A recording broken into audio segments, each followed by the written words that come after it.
Senhoras e senhores, doutores e doutoras, mandaram para o Jurídico e aqui estamos novamente. Esse é o Manda pro Jurídico Podcast, o seu podcast de Juridico, Juridiquês e também o único podcast jurídico que você consegue ouvir até o fim. Eu sou o Rodrigo Ávila e eu acho que a minha sócia fundadora aqui também não tá aguentando mais me ver essa semana. Tô aqui bem acompanhada de Natália Dias. Como é que você tá, Nath? Ai, gente, a gente trabalha, mas se diverte. Cara, eu gravei um story antes, a gente sempre grava um story antes das gravações, né? E falando, inclusive, a razão pela qual estamos fazendo gravações duplas essas semanas. Por que estamos fazendo gravações duplas, pessoal? Porque a gente tem um super projeto que vem aí. Projeto esse que eu tô muito incentivada e pessoalmente interessada. Eu acho que a gente pode falar, Nath, porque esse episódio aqui não vai ser... provavelmente vai ter lançado a série, tipo assim, pelo menos nas redes sociais. Ah, é? É, pode falar. Então tá bom. Qualquer coisa a gente edita, pode falar. Então beleza. Não, não desprepara não, vai no ao vivo assim, não vai editar isso não, vai. Ah, não vai editar não? Fala! Aí, galera, quem sabe fazer ao vivo. Agora vocês estão entendendo como é que funciona antes da edição do Manda pro Jurídico. Era eu, já ia começar a frase.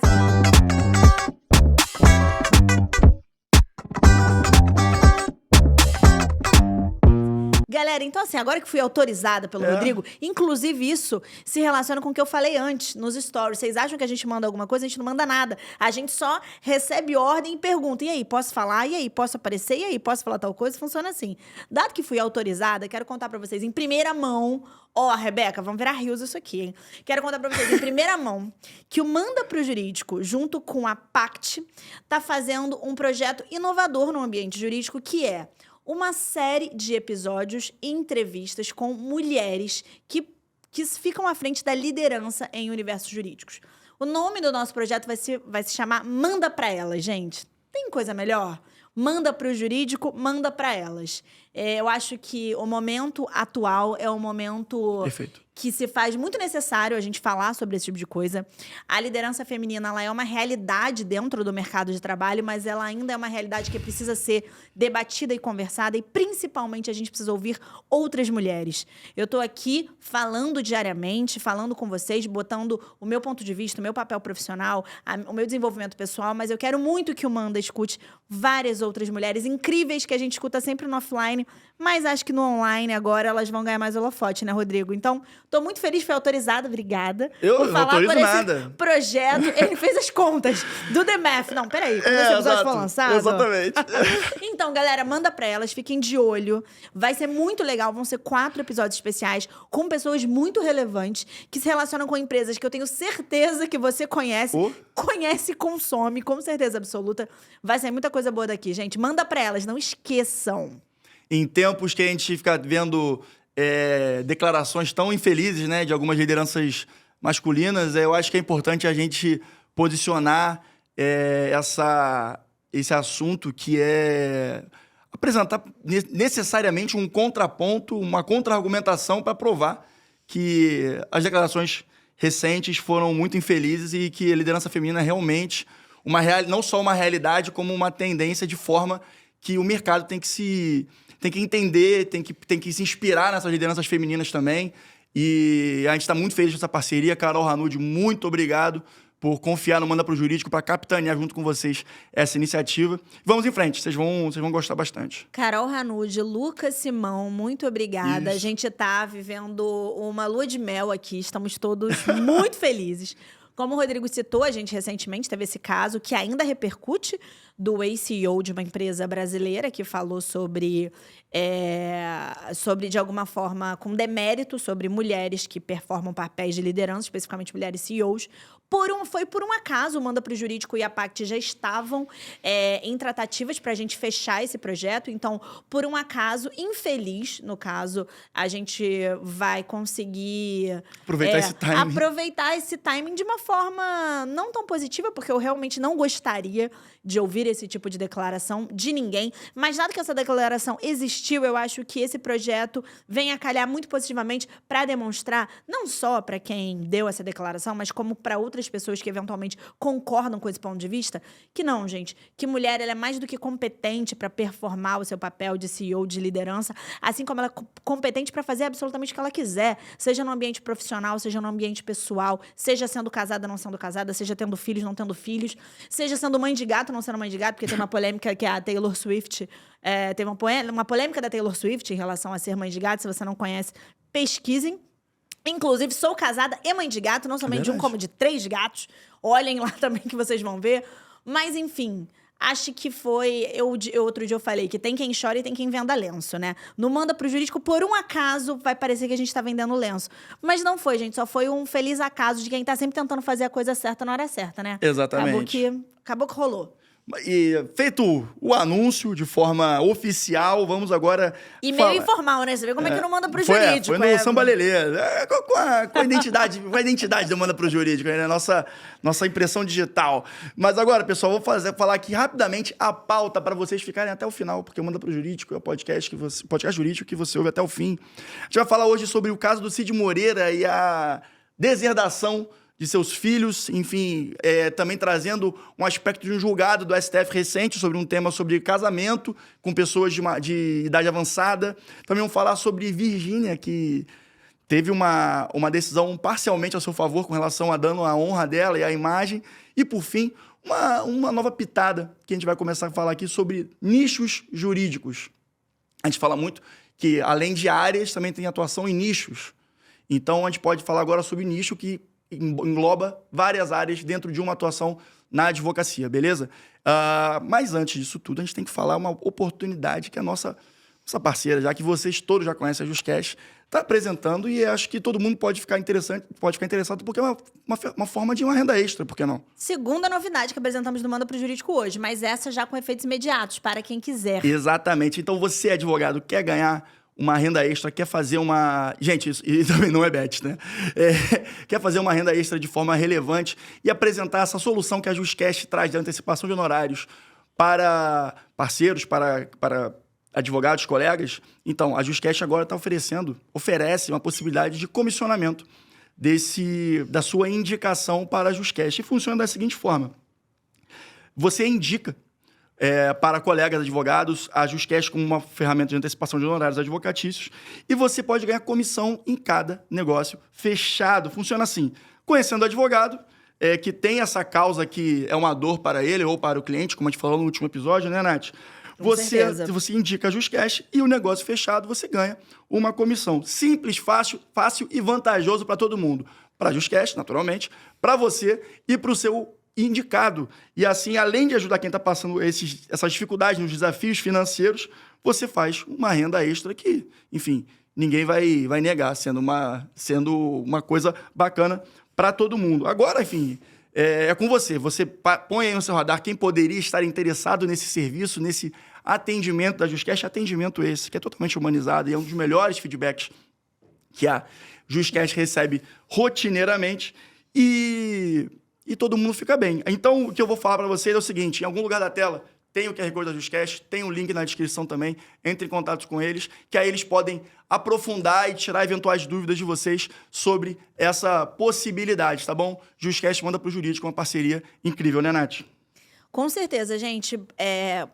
Parceria boa, parceria colaborativa, e não só colaborativa entre a JustCash e Manda pro Jurídico, mas que pode ser colaborativa com todos os nossos ouvintes, com toda a nossa audiência. Se a gente está aqui propagando, é porque a gente acredita, porque o negócio é bom, de fato é bom, cada dia mais a gente atesta isso, inclusive com feedback dos nossos usuários e ouvintes que começaram a ingressar nesse ecossistema da JustCash. Com base nesse movimento, a gente teve uma reunião de briefing sendo super aberto com vocês há umas 2 semanas atrás, e a gente pensou nessa possibilidade de colaboração, co-criamos essa possibilidade de colaboração, então aqui está aberto para vocês, para todo mundo conseguir usufruir desse ecossistema e que todo mundo fique sabendo dessa empresa e que vivencie pela primeira vez o serviço e veja como é bom, como funciona de fato para a sua realidade.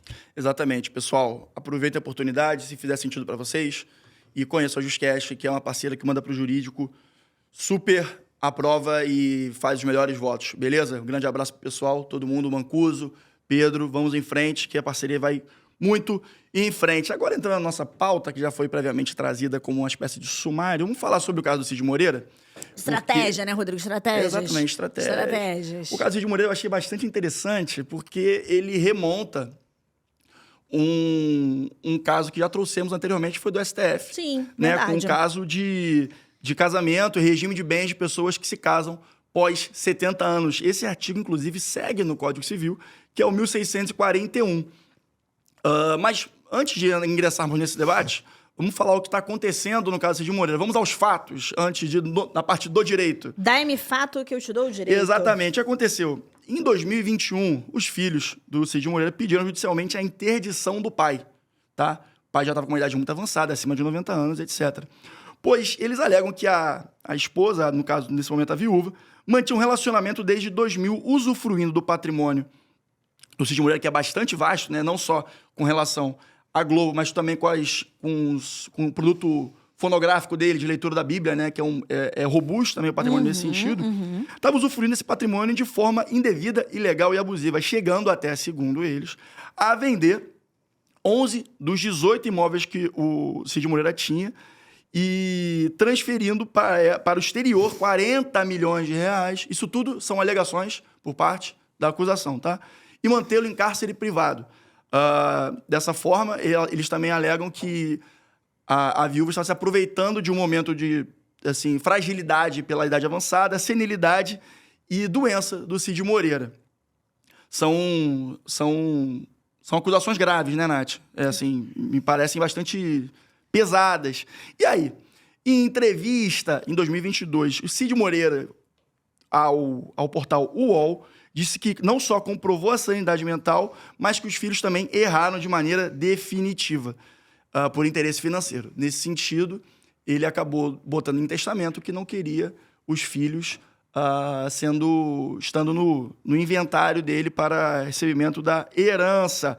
E aí, a gente vai entrar no papo da deserdação, que está no 1961 até o 1965 do Código Civil, em função do argumento de motivo vil, né, Nath, para a deserdação. Com certeza, gente. Nesse caso do Cid Moreira, que o Rodrigo trouxe, tem 2 pontos, acho que interessantes. Um, que trata desse recente julgamento da STF sobre o regime de separação obrigatória de bens com pessoas que se casam após os 70 anos de idade. Então, recentemente, o STF decidiu que as pessoas que se casam com mais de 70 anos de idade, elas podem sim escolher o seu regime, não sendo de caráter impositivo, como está previsto na lei. Então, tem esse ponto.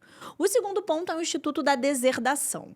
É possível, gente, por meio do testamento... É possível, por meio do testamento, a pessoa ela retirar os herdeiros necessários da sua cadeia sucessória? Em regra, não. Porém, sim é possível. Tá certo. Ah, tá. Você olhou pra minha cara? Não, tá certo. Eu tô te acompanhando. Em regra... É porque, gente, outro dia aconteceu um negócio assim, vou só contar um disclaimer. A gente tava falando um negócio, o Rodrigo confundiu completamente o nome. Eu fiquei olhando assim pra cara dele. E ele olhava pra minha cara. Aí eu, tipo assim, não, Rodrigo, você confundiu tudo. Vai dar creca. Vai dar confusão. Aí, enfim, como ele fez a mesma coisa, eu falei, meu Deus. Não, foi não. Será que estou esquizofrênica aqui? É só o trauma mesmo, mas tá tudo certo. Essa possibilidade sempre existe. Enfim, o Instituto da Deserdação, ele é um instituto que... Ele é possível quando você prevê em testamento, mas para ele ser possível, você tem que ter uma justificativa com base no 1814 do Código Civil para justificar por que você está fazendo a exclusão dos seus herdeiros necessários. No caso, herdeiro necessário pode ser ascendente ou descendente, né? Pai e mãe ou filhos e cônjuges. No caso do Cid Moreira, ele baseou isso, acho que no 1814, inciso 2º, em que ele fala que houve uma ofensa à honra não somente a ele, como a cônjuge dele, assim como possibilita e prevê o Código Civil. Porém, no entanto, esse tipo de testamento, ele precisa passar por um processo judicial. Você não pode simplesmente deliberar em testamento a exclusão, no caso, a deserdação dos seus potenciais herdeiros, sem um devido processo judicial. E é o caso do Cid Moreira, por isso que ele, de alguma forma, é interessante juridicamente para quem atua na área de direito de família, porque além dele trazer a possibilidade de trazer a discussão, num caso concreto, esse julgamento do STF, do regime de separação total de bens, embora o julgamento já tenha acontecido e a decisão já esteja sendo utilizada, em que é possível, sim, depois de 70 anos, você escolher o seu regime de casamento, diferente do que é disposto na lei, também traz esse instituto da deserdação e de que forma você pode trazer a deserdação. Um bom exemplo de deserdação, por exemplo, é Susana von Richthofen. Susana von Richthofen. Por quê? porque dentro do artigo do Código Civil também prevê tentativa de homicídio ou homicídio. E aí, no caso, você é deserdado. Também tem um caso agora famoso que está na Netflix, que é um caso até antigo, que a Netflix recentemente fez uma série. Eu não vi, acho que chama Caso dos Irmãos Menendez. Hermanos Menendez. Hermanos Sim. Menendez? Não, é Monstros o nome da série. Monstros, enfim, não Caroline está viciada nisso aí. Bom. Tá engolindo a série. Eu nem tentei acompanhar porque ela começou a ver tão rápido. Eu falei, depois eu vejo aí se ela gosta de true crime. Ela adora série. Eu também gosto de suspense nesse sentido. Cara, gente, eu acho que minha rotina anda tão, assim, intensa, que quando eu tô vendo televisão ultimamente, livro não, mas televisão, eu tô querendo ver alguma coisa que deixe minha atividade cerebral tendente a zero. Então, assim, meu Deus, o que eu posso ver de mais simples possível? É isso que eu tô assistindo. Então, true crime não tem me pegado tanto. E demanda uma atençãozinha. Esse caso dos irmãos Menendez, caso tenha acontecido aqui no Brasil, como foi o caso da Susana von Richthofen, ele pode ser um exemplo de deserdação. Porque tá lá no 1814, no caso dele, parágrafo 1º, que é atentado contra a vida do autor ou contra a vida do autor da herança, tentativa de homicídio ou assassinato do testador, que foi, né, o caso da Susana von Richthofen, não foi o caso do Cid Moreira, mas o caso dele foi o caso de acusação caluniosa, né? Exatamente. Ou ofensa contra a honra e a dignidade dele, no caso, e da esposa dele. Tem um detalhe que eu acho que os filhos alegam, que o caso começou como um caso extraconjugal, Sim. Porque ele ainda estava casado com a mãe. Enfim, tudo isso são alegações que a gente lê nos jornais, tá, gente? Então, assim, não existe a gente não tem nenhum lastro probatório. De fato, a gente está replicando aqui o que, se você fizer uma breve pesquisa, você vai encontrar em relação à alegação do filho. Mas, de toda forma, esse tipo de relação, independente da parte jurídica, é sempre triste. Porque você vê uma relação familiar que não está ocorrendo da forma mais saudável possível. Veja Com bem, certeza. o estudo da deserdação, quando utilizado, ele é uma sinalização muito clara que a relação ali não vai bem. Mas, de toda forma, juridicamente ele é interessante, né? Porque o direito de família não é uma coisa fácil. Todo mundo tem família. Potencialmente, todo mundo pode ter algum espólio, alguma herança aí para deixar. E esse tipo de estratégia jurídica é utilizado, como foi utilizado no caso do Cid Moreira, em, obviamente, colaboração com seus advogados. Agora, fazendo uma retomada com relação ao que trouxemos anteriormente no tema da separação obrigatória de bens de casais, sendo que um dos noivos se casou acima de 70 anos, eu acho que vale só trazer aqui assim, um apanhado geral. Isso foi decidido por unanimidade no STF e, na prática, assim, o que acontece é que, mesmo que um deles tenha mais 70 anos, eles vão poder escolher se querem ou não o casamento ou a união estável com separação total de bens. Uma vez não escolhendo, vai seguir o instituto do que está previsto no Código Civil. Porém, você pode definir em impacto pré-nupcial como é que vai ser o regime de bens. Então, não é uma coisa engessada. Porém, se você não se movimenta, não definir, vai ser na separação total. E é legal falar que o Cid Moreira se casou em 2003 com a viúva, e na época não tinha essa decisão, então havia ali a separação total de bens. Entretanto, não se sabe se teve um pacto pós-nupcial, digamos assim, uma mudança do pacto entre os dois, se, enfim, ela poderia entrar agora no inventário, numa eventual herança. Esse tema aí não foi abordado nas matérias que conversamos sobre o tema, o foco foi mais na questão da deserdação. Porém, fica aí a possibilidade para vocês também entenderem como funcionou no caso dele. E, bom, é isso. Você falou um negócio que eu queria... Você falou de uma série, falou dos Irmãos Menendez, que fica a indicação mesmo. Mas só para a gente arrematar esse assunto, gente, para você que está lendo, tem interesse em ler o voto válido, mas que se você não tem interesse em ler o voto, mas quer saber de forma genérica quais foram a fundamentação da corte para chegar, é a violação do princípio da autonomia da vontade. Perfeito. Isso é uma coisa muito trabalhada no direito brasileiro. Então, assim, a autonomia da vontade, cada dia mais, ela tem ganhado espaço. A gente tem leis recentes que deixam claro que a autonomia da vontade no âmbito privado ela tem que prevalecer. Eu, particularmente, Gosto muito. E ela também fala da dignidade da pessoa humana, né? Porque por que não uma pessoa com mais de 70 anos não pode escolher o seu próprio regime de casamento? Então, é com base nisso que ela traz essa decisão. O Rodrigo lembrou muito bem. Para quem não faz essa opção, você vai seguir o rito que já está previsto no Código Civil, que é da separação obrigatória. Exatamente. Agora, entrando no nosso... já para o meio do nosso episódio, a gente tem que falar da nossa parceira, a YouLegal, que você, profissional do direito, já deve estar sentindo o peso, já sente o peso, desde que você se formou, do múltiplo gerenciamento de tarefas que você tem que fazer ao mesmo tempo. Só que aí a YouLegal oferece uma alternativa muito bacana para vocês, que é centralizar tudo isso na palma da sua mão, através do seu telefone. Com a YouLegal isso é possível, porque organiza as tarefas, monitora os prazos e permite o acompanhamento dos processos de maneira integrada dentro do próprio aplicativo. E assim, o interessante é que a gente consegue manter uma mobilidade no nosso dia a dia, porque está tudo aqui, gente, está tudo no telefone. E eu posso fazer o acompanhamento de forma simples no Uber. Por exemplo, a Natália vive andando de Uber ali pelo Rio de Janeiro. Por que não fazer? Eu posso fazer no meu metrozinho. Dirigindo não dá, porque obviamente eu tenho que ter uma responsabilidade no trânsito. E o mais legal é que essas autorizações são automáticas, tudo em tempo real. A YouLegal, dessa forma, permite que você não perca nenhuma movimentação processual. Né, Nath? Eu acho, gente, uma coisa muito importante. Todo mundo que está na rede social, principalmente que vivencia esse movimento de coaches, que basicamente são pessoas que dão hacks de vida, né? O que é que você pode fazer para tornar a sua vida melhor, otimizar, trazer assim uma melhor performance, seja pessoal, seja profissional. Embora esse tipo de posicionamento tenha questionamentos a serem feitos, né? A gente sempre tem que refletir sobre quem está dando dicas ou não sobre o que a gente pode fazer. Um ponto é fato.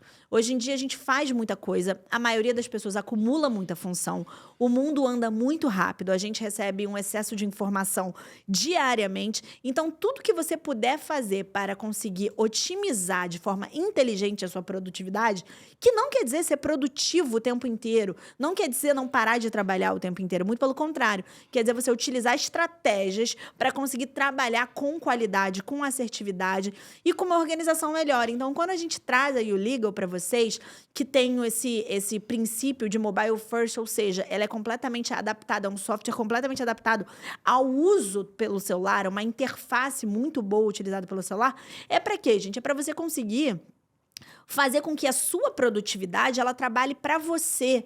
Não que você trabalhe para cada dia ser melhor, mas para que você consiga gerir a sua agenda e as suas atividades de modo com que você seja mais produtivo, mais efetivo, mais assertivo, mas sem com que isso consuma 20 horas do seu dia e você só tenha 4 horas para dormir. O objetivo é trabalhar bem para trabalhar melhor. E eu acho que a YouLegal ela é 100% adequada para quem está nesse movimento. Nesse sentido, se você quer mais eficiência e praticidade no seu dia a dia para focar justamente, como a Nath falou, no que importa, que é a qualidade do seu serviço e o melhor atendimento possível ao seu cliente, baixe a YouLegal de forma gratuita em qualquer uma das lojas virtuais, né, da Apple ou do Android, e veja como ela pode transformar a sua vida jurídica, beleza? QR Code em algum lugar da tela e o link tá na descrição. Nath, você falou uma questão que você trouxe uma indicação de série e eu queria trazer uma indicação de série também. Não, gente, peraí, eu não indiquei, porque eu não assisti a série, Tá eu só bom. mencionei. Sim, mas tá fazendo sucesso.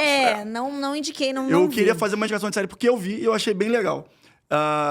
Bastidores do Pop. Já ouviu falar dessa série? Eu acho que eu já ouvi, acho que um amigo meu, Rivas, já me indicou. Rivas, se você Cara, tiver bem assistido, legal você tiver me essa indicado, série. comenta aqui. Por exemplo, eu não sabia que o NSYNC e o Backstreet Boys tinham sido descobertos pelo mesmo cara. E olha a visão de negócio do cara. O cara estourou o Backstreet Boys, aí o Backstreet Boys estava estourando. Ou seja, dependendo da época, esse cara teria descoberto os Beatles também, né, gente? Sim. Porque o Beatles é boy band ou não é boy band? Eu acho que é boy band. Acho que é boy band. Fala aí da sua opinião. Acho que é boy band. Mas enfim, o que ele falou? Ele falou, cara, eu já estourei Backstreet Boys. E o gênero boy band tá... Gênero, né? Entre aspas. O conceito de boy band tá fazendo sucesso. Vai haver concorrência. O que eu posso fazer? Criar minha própria concorrência. Exatamente. Aí lançou o NSYNC. Olha só que legal. Enfim, mas... E aí, Rodrigo, vamos criar outro podcast jurídico? Vamos criar outro podcast jurídico. Excelente. Mas então, só que o legal é que há aspectos jurídicos relevantes. Por exemplo, o processo de rompimento da relação contratual do NSYNC e do Backstreet Boys com o agente, acho que é Lu, o nome dele, não vou lembrar o nome, é Lu. E também, enfim, a maneira como ele financiou, né, se financiou para fazer os investimentos necessários foi criminosa. Então, vale a pena, sob o aspecto jurídico, dar uma olhada, porque tem toca em bastante pontos interessantes do universo jurídico. Claro, numa lógica americana, mas acho que vale a pena a dica também. E ainda é interessante porque não assisti essa série documental. 3 episódios, muito fácil. No entanto, ela fala sobre a indústria fonográfica americana, que é um tema que iremos abordar. E é verdade. Aqui no Manda Pro Jurídico. É verdade. Porque Bom gancho. iremos falar sobre isso, sobre a indústria fonográfica americana, sobre a sua repercussão e sobre temas atuais em que a gente pode utilizar um direito comparado aqui no Brasil, como seria aqui no Brasil. Vocês já sabem do que eu tô falando, eu tenho certeza absoluta disso. Falando sobre, então assim, já que a gente tá nesse momento, não indicações, mas fala sobre filmes, eu assisti nesse fim de semana Coringa, Um Delírio a Dois. Então, esse é o ponto que eu queria trazer. Eu queria muito, agora de verdade, eu queria muito que quem estiver assistindo e estiver nesse momento, comente e me fale o que achou. Por quê? Eu sempre leio todas as críticas antes dos filmes e livros que eu vou ler. Esse é um hábito que eu tenho, sempre tive. Livro eu faço uma coisa, eu sempre leio a última página e sempre vejo todas as críticas. Filme, sempre leio todas as críticas. Li, e assim, a maioria das críticas, 90% das críticas que eu li são críticas muito negativas em relação ao filme, em relação à direção do Todd Phillips. No entanto, gente, eu gostei do filme. Tudo bem também. Eu tenho as minhas críticas ao filme, tenho as minhas críticas. Eu acho que ele é um filme brilhante, tenho minhas dúvidas. Eu acho que Coringa 1 é muito melhor, eu acho. Mas, primeiro lugar, leve em consideração, o filme é um musical, gente. Se você não gosta de musical, leve em conta que talvez você não vai gostar do filme, porque é um gênero que não te agrada. Musical é um gênero difícil.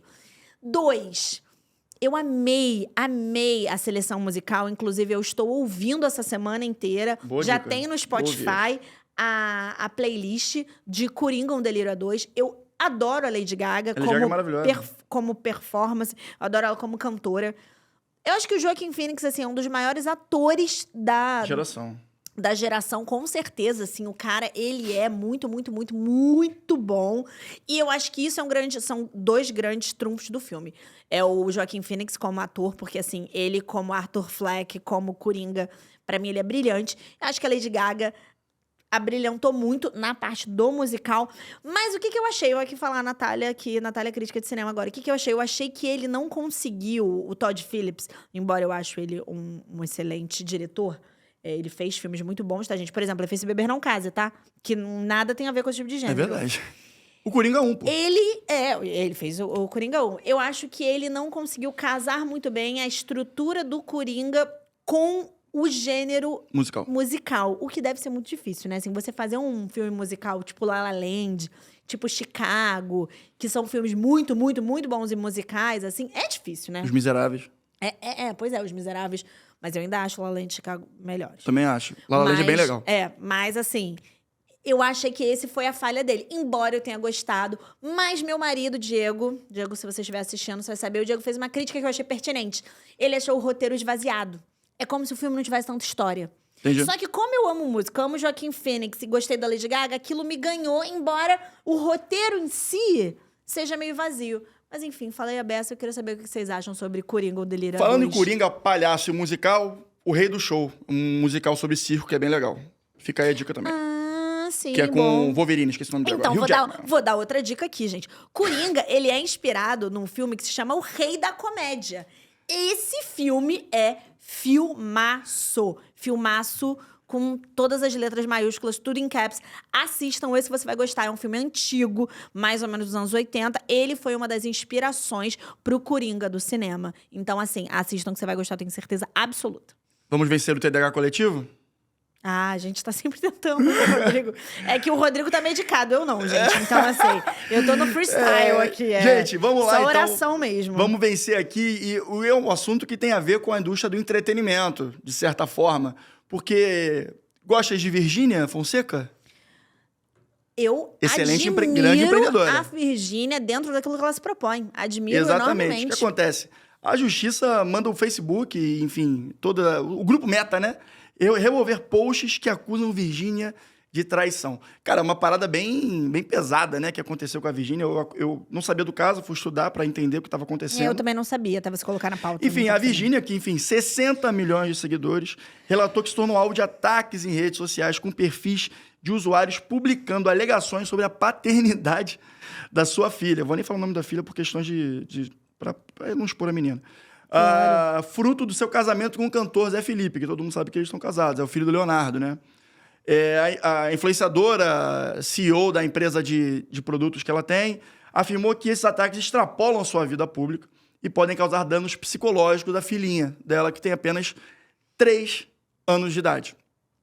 Grave, né? Quando você começa a entrar dentro do seu sistema familiar, eu entendo o cuidado que ela tem que ter e a relevância dessa publicação, ainda mais com uma pessoa que se expõe tanto no ambiente digital, né, Nath?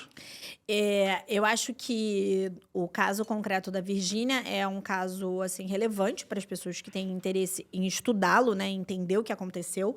Mas eu acho que mais do que isso, a gente sempre tem que trazer, a gente já trouxe no Manda Pro Jurídico inúmeras vezes, essa ponderação entre liberdade de expressão e o direito à privacidade, né? Hoje em dia isso é uma coisa muito ponderada, mas embora hoje em dia isso seja muito ponderado, porque a gente vive nessa época das redes sociais, então da ultraexposição e da facilidade em você conseguir espalhar novos fatos, na nossa Constituição de 88, a gente já tem o direito de liberdade de expressão previsto no artigo 5º. Perfeito. Porém, a gente também tem uma ponderação ali do direito à privacidade. Então, é o famoso parece fácil, mas é difícil, né? Você chegar nessa linha tênue entre aonde está a liberdade de expressão individual de cada cidadão versus aonde está o direito à privacidade. Eu entendo, Nath, das pessoas. Eu entendo, Nath, que isso aí vai ser um debate que sempre vai existir, porque a sociedade segue mudando e mudando as formas de comunicação e cada vez mais tendo o avanço digital. Isso, assim, vai ser sempre um tema sensível no debate jurídico, sabe? Eu concordo plenamente. Eu lembro que quando eu fiz a prova, estudei para a OAB, eu ainda estava na faculdade. Eu estava no último ano de faculdade. Também. Eu acho que ainda pode, né, fazer no último ano da faculdade. Pode, a partir do nono período, se não me engano. Pode. E aí eu lembro que eu estava fazendo um cursinho para a segunda fase. Eu fiz a segunda fase em civil. Depois eu descobri, gente, que fazer segunda fase em civil tem muita coisa para estudar, já vi que não é estratégico. Gente, constitucional. Vem na constitucional, vem comigo. Foi o que eu fiz na época, fiz a segunda fase em civil. O que aconteceu? Eu me lembro que na época, eu me lembro perfeitamente, na sala de aula que eu estava, o professor que estava dando aula, que inclusive, ele foi um precursor desses professores de posicionamento digital, de posicionamento... Um professor que sai um pouco desse perfil, né? Daquele perfil mais... Academicista. Academicista dos professores da época. Ele era um professor que, de fato, fazia muito sucesso. E eu lembro da gente falando sobre direito ao esquecimento. Por que eu tô trazendo isso? Boa. Porque, embora a gente tenha ponderação sobre liberdade de expressão, direito à privacidade, a gente também tem esse instituto, que é o direito ao esquecimento. E, ou seja, gente, isso eu tô falando quando eu lembro de estudar isso quando eu fiz a prova da OAB. Isso tem mais de 12 anos. Mais de 14 anos. Oh, meu Deus, eu tô até pesquisando. Mais de 14 anos. Gente, tem muitos anos.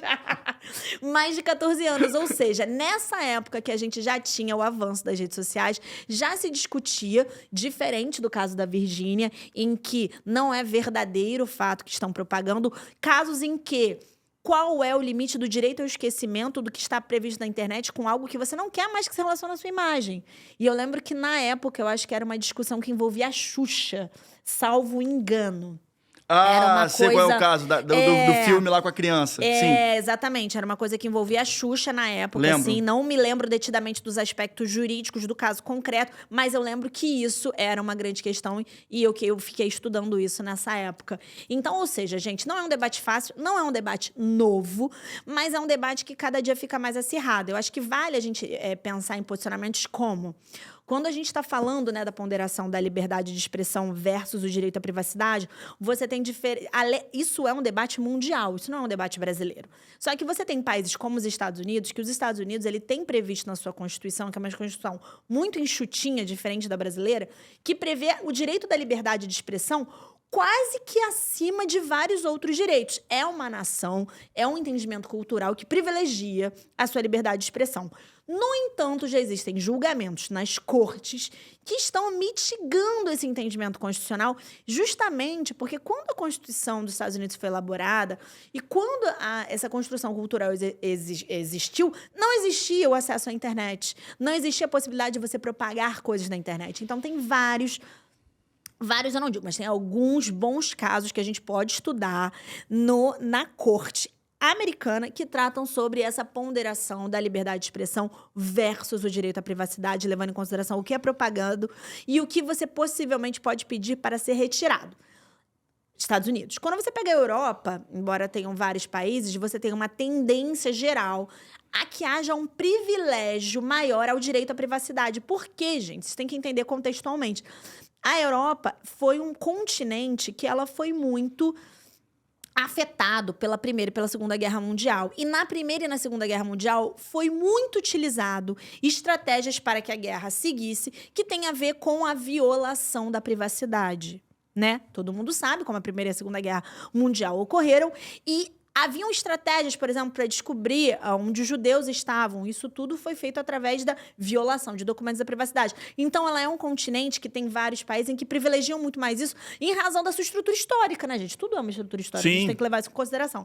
Então, lá, como você tem você tem um cuidado maior com a privacidade, lá também, faça uma conexão, é o continente com alguns países exponenciais em que você tem a GDPR, que é aqui no Brasil, aqui no Brasil foi adequado como a LGPD, que é a Lei Geral de Privacidade aqui, também com muito cuidado com as informações e dados que são propagados. Então, pessoal, o que eu tô querendo dizer com tudo isso e trazendo esse direito comparado? Tô querendo dizer que não é um assunto fácil, é um assunto que todo mundo debate o tempo inteiro, seja no campo abstrato, sobre como isso vai ser lidado, ou seja no campo casuístico, como o Rodrigo trouxe aqui agora a situação do caso da Virgínia, que esse caso especificamente, eu nem estou tão a par, mas eu entendi que houve uma decisão, né, Rodrigo? Como é que foi a decisão? Antes de eu falar da decisão, você falou do caso da Xuxa e do direito ao esquecimento, vai também falar o caso, que eu acho que foi talvez o leading case, digamos assim, desse tema, que foi o da chacina da Candelária, né? Que aconteceu contra a Globo. Esse caso aí foi um marco, assim, eu lembro que durante a faculdade isso estava sendo discutido. Naturalmente, não vamos trazer todas as informações aqui por uma questão de tempo e tal, da pauta, mas se vocês quiserem dar uma pesquisada, esse é o caso sobre direito de esquecimento que foi o mais marcante, assim, principalmente na década passada e finalizou no início dessa década, tá bom? É um caso bem legal para ser estudado. Beleza? Agora, sobre a decisão que você nos trouxe, que puxou aqui, o magistrado trouxe uma ponderação que acho que vale trazer, que é a seguinte: ele diferenciou a acusação da especulação. Uma vez sendo acusada a Virgínia de, enfim, ter cometido traição e a exposição à família e ao marido, de fato, os posts têm que ser excluídos. Mas, entretanto, como está se falando de especulação, ele, sem apontar dedos de forma definitiva, ele entende que não há motivo para a exclusão, de forma que faz parte da própria condição dela de figura pública a especulação enfim, faz parte, é como se fosse um ônus do ofício dela, entendeu? Entendi. É uma diferenciação delicada, até para entender até que ponto uma especulação pode ter um viés de acusação, né? Quer dizer, um redator, uma pessoa habilidosa consegue driblar essa decisão, mas foi assim que foi decidido. Porque, enfim...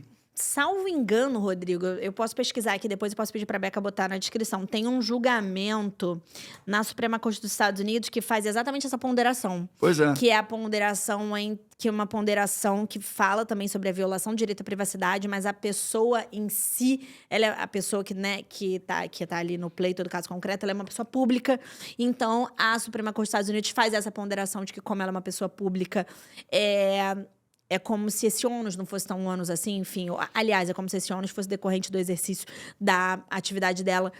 Eu tenho as minhas ressalvas sobre esse tipo de reflexão, principalmente a depender do que se fala sobre aquela pessoa. Quer dizer que, ou seja, qualquer pessoa que se expõe ela fica muito mais sujeita ou é muito mais crível ela sofrer qualquer tipo de apontamento ou que fale qualquer coisa sobre a vida dela, ainda que não seja uma verdade? Bom, enfim. O ponto, para resumir a decisão dele, seria que a simples dúvida sobre a paternidade sem acusação de infidelidade não pode ser considerado ilícito. Mas postagens que ultrapassem esse limite, configurando ofensa à honra, há razão para a remoção do post. Então, ele traçou esse limiar. Então, digamos que o pedido da Virgínia e do seu corpo de advogados foi parcialmente aceito de forma que vai ter uma multa diária sobre esses posts de R$5.000, limitado a R$50.000 para cada post, né? Então, assim, vai ficar um debate porque, apesar de termos uma decisão, não acho que a demanda foi satisfeita, né? Acho que vai haver ainda espaço para esse debate, né, Nath? Com certeza, gente, com certeza. Eu tava aqui tentando ver se eu achava a decisão, mas enfim. Certamente, eu acho um tema muitíssimo interessante. Uma vez a gente trouxe aqui a Luna Barroso, porque ela tem um livro que fala sobre democracia, liberdade de expressão e utilização das redes sociais. Hoje em dia, tudo isso está extremamente relacionado. E é um tema que pra gente é muito caro, porque é um tema que ele não acaba, ele é um tema que cabem muitas reflexões sobre isso. Se vocês pararem para pensar, tem muitas coisas atuais que giram em torno da liberdade de expressão e da utilização das redes sociais, que são atualmente big techs, que têm esse maior nível de exposição. A gente falou aqui recentemente sobre o caso do Elon Musk e do Alexandre de Moraes. A gente está falando isso só para forma didática. O caso não é entre o Elon Musk e o Alexandre de Moraes, né? É entre o Elon Musk e o Supremo Tribunal Federal. Inclusive voltou, né? O Twitter está de volta. É um ponto. O Twitter está voltando agora, para quem é usuário do Twitter e gosta do acesso à informação por lá. Boa notícia para você. Pois é, boa notícia pra você. Outro dia eu achei engraçado. Eu coloquei alguma coisa no Instagram, assim, alguma notícia, aí um amigo meu comentou e falou, cara... Aí ele falou, cara, eu não tinha visto essa informação, eu tô me sentindo tão desinformado sem o Twitter, sem o X, né, atualmente. Exato. Enfim, é isso. Eu acho que é uma coisa bem interessante da gente falar, de repente até trazer outro convidado, Rodrigo, porque tem muito autor brasileiro que fala hoje em dia sobre isso, sobre essa tríade entre direito à privacidade, Lei Geral de Proteção de Dados, posicionamento das Big Techs e utilização das redes sociais. Eu acho que é uma boa pedida. E aí... Se tiver dica, gente, manda pra gente. Manda pra gente. E aí, puxando agora pro nosso último tema da pauta, na verdade, cara, que tem relação com a Virgínia, porque ela é uma rainha das publicidades também, né? A gente tá querendo trazer agora A gente conversou anteriormente com o Renato Sapiro, conversou com uma galera que fala das tendências do mercado jurídico e como a gente pode remodelar a nossa prestação de serviço, né? A Carol Ranucci falou sobre isso também. De como o direito, hoje em dia, a advocacia não pode ser trabalhada de forma diárias, mas sim por nichos de mercado. E a nossa proposta agora com essa pauta aqui é trazer esses nichos. Afinal de contas, existem uma série de mercados que demandam a atuação de diversas áreas. Com certeza, né? Uma integração entre as áreas do direito. Isso. E aí, vamos dar uma destrinchada em algumas áreas aqui, que eu acho que é legal a gente trazer. E a primeira que a gente trouxe foi uma que eu encontrei, eu achei bem legal, porque tem relacionamento com um episódio que a gente fez com o Rafa Soriano, gerente jurídico da Globo, que é o direito da publicidade. Olha só. Dentro da publicidade existe uma série de áreas que a gente precisa para poder fazer uma boa prestação jurídica para o nosso cliente, né, Nath? Com certeza, gente. Todo mundo sabe que eu passei muitos anos trabalhando dentro de uma empresa, ou seja, exercitando o papel de jurídico corporativo. E na época, o jurídico corporativo, quando você atua como líder ou como integrante de uma área jurídica de uma empresa, você tem que fazer interface constante com várias outras áreas. E existem algumas áreas que são polêmicas na relação entre o jurídico. Tem uma, clássico, comercial, ou a área ou a unidade de negócio que desenvolva ali o papel comercial naquela empresa, e o marketing. O marketing e o jurídico, eles são comumente conhecidos ali como um certo gato e rato. Por quê? Porque na dinâmica, entende-se que o marketing cria a campanha, o marketing desenvolve a campanha, o marketing tem a ideia, utiliza a criatividade e vem o jurídico e veta. Ah, porque você não pode isso, você não pode aquilo, você não pode isso, você não pode aquilo, isso não funciona, isso não se adequa, isso vai contra a legislação, isso o CONAR não vai permitir. Gente, o que eu tenho para falar para vocês? Esse tipo de relação não funciona. Porque hoje em dia, seja você uma empresa, seja você um escritório, seja você uma pessoa física, o marketing ele é essencial. Então, o jurídico e o marketing, eles têm que se relacionar cada vez melhor. Não somente assim, o jurídico e o marketing, como todas as áreas que são envolvidas no momento em que você precisa desenvolver uma campanha publicitária. Exatamente. Ou criar um posicionamento. Então, por que é interessante isso que o Rodrigo trouxe? Porque quando você está exercitando o seu papel jurídico e analisando a viabilidade legal daquela campanha, para você entender se aquilo vai ou não gerar problemas para a empresa, para o escritório, para a pessoa física, para o influencer, seja para quem for, você tem que fazer essa ponderação em conjunto com o marketing, não contra o marketing contra o direito, ou o direito contra o marketing. Na verdade, é todo mundo junto, para todo mundo conseguir chegar ao melhor denominador comum, gente. Até porque, hoje em dia, todo mundo sabe que um dos pilares da nossa sociedade atual, no aspecto profissional, é um marketing bem desenvolvido. Todo mundo sabe que empresas que têm marketings bem desenvolvidos, elas estão muito à frente, muitíssimo à frente. Tem até uma questão. Um bom produto se vende sem marketing e um marketing sustenta um produto que não seja bom? Existe, inclusive, essa discussão hoje em dia. Eu tenho meu ponto de vista, a gente pode trazer isso em outro episódio. Mas o fato é, eu acho que é um trabalho que tem que ser feito em conjunto, e nesse momento em que o Rodrigo traz essa ideia de advocacia de nicho, que nada mais é do que vários profissionais jurídicos de especialidades distintas trabalhando em conjunto, também tem uma camada a mais, que são profissionais jurídicos e não jurídicos trabalhando em conjunto. Sim, exatamente.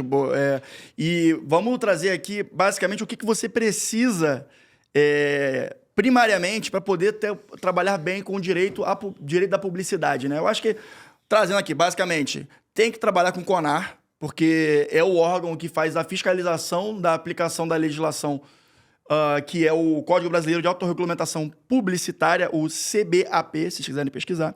Você tem que ter isso, na veia, para poder saber o que falar que pode e não pode para o seu time de marketing, seu time comercial. Claro. Isso é o básico. Outra coisa também que é importante e é fundamental em publicidade é o direito do consumidor, o CDC, onde vai ser o guardião da boa-fé, da transparência, as relações de consumo, que, enfim, você quer ter uma relação de consumo, afinal de contas, você quer ter um consumidor para o seu produto.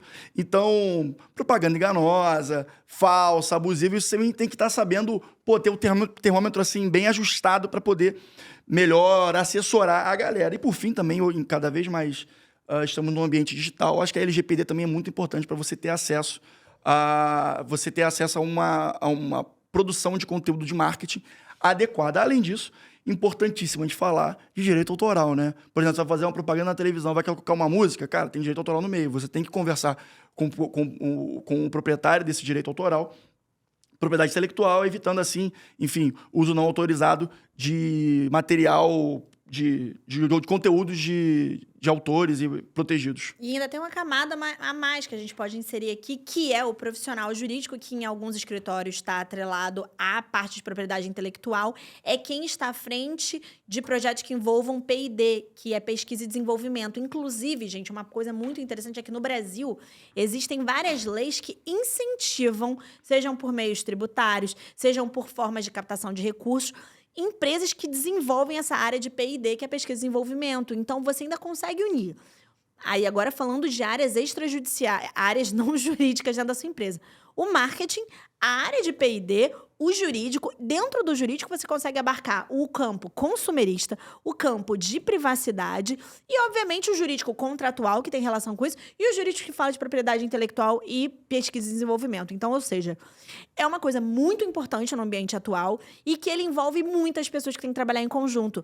E aí, eu vou fazer um gancho para mim, mesmo que sou professora de soft skills. O que precisa de um profissional que tem que atuar junto? Soft skill bem desenvolvida, porque você precisa aprender a ser um profissional que atua em colaboração e que dialoga com pessoas que falam uma língua diferente da sua. Perfeito, eu acho que é exatamente isso. E, bom, eu acho que muitos profissionais, olha que loucura, muitos profissionais já podem ter essa habilidade, essas habilidades aqui, né? O conhecimento do CDC, LGPD, direito autoral, porque por vezes já conversam, deve ter tido algum caso que teve interseção e é comum. Sim. Adicionado ao CONAR, o conhecimento do CBAP, talvez você já tenha essas habilidades, mas não esteja sabendo posicionar-se do ponto de vista para ser um especialista em direito à publicidade.